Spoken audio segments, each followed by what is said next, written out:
L'église reposait dans un silence solennel, son intérieur enveloppé de profondes ombres. Seule la lueur douce de quelques bougies disséminées vacillait contre les froids murs de pierre, projetant des reflets tremblants sur l'autel. Agenouillé juste devant celui-ci, Matthew serrait contre sa poitrine un petit et fragile paquet, sa petite fille, Isabella. Son minuscule corps était immobile. La chaleur l'avait quitté depuis longtemps, emportant avec elle tous les rêves qu'il avait nourris pour sa vie.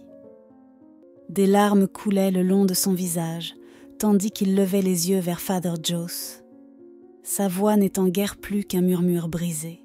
« S'il vous plaît, Father, baptisez-la.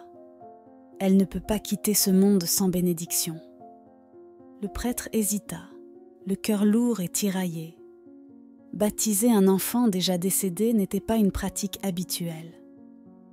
Mais il y avait quelque chose dans le regard de Matthew, une détresse si profonde qu'elle atteignait le cœur même du vieil homme. Pendant un instant, le prêtre resta simplement là, partagé entre la tradition et la compassion. Puis, lentement, il acquiesça d'un signe grave. Prenant une profonde inspiration, Father Joss trempa ses doigts tremblants dans le bassin d'eau bénite. Il se tourna vers l'enfant, levant doucement la main au-dessus du corps inerte d'Isabella. D'une voix ébranlée par l'émotion, il commença les paroles sacrées.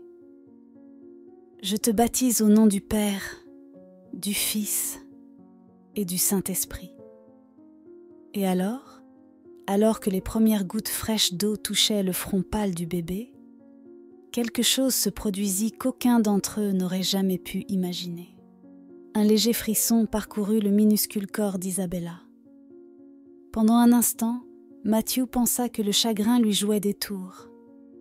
Mais ensuite, sans aucun doute possible, le plus léger souffle franchit les lèvres de sa fille. Le temps sembla s'arrêter.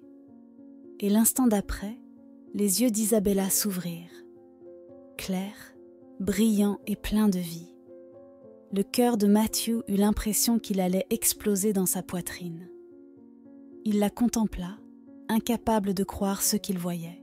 « Isabella » murmura-t-il, comme s'il craignait qu'en prononçant son prénom trop fort, il ne brise cet instant. Le bébé le regarda en clignant des yeux. Puis, dans un léger souffle, elle emplit ses poumons et poussa un faible et tremblant cri. Mais pour Matthew, c'était le son le plus doux qu'il ait jamais entendu, un rappel fragile et parfait qu'elle était encore là, vivante. L'église sembla se figer.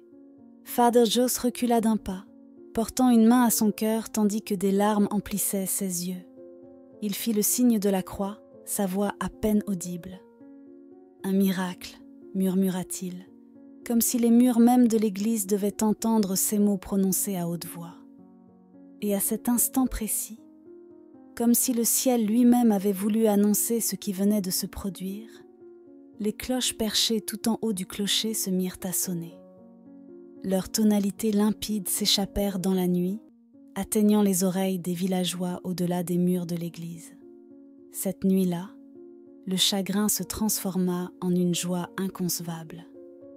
Le deuil fit place à l'émerveillement. Et chacun des présents sut, sans l'ombre d'un doute, qu'ils avaient été témoins de quelque chose de sacré, un moment qui vivrait à jamais dans le cœur de tous ceux qui s'étaient réunis en ce lieu saint.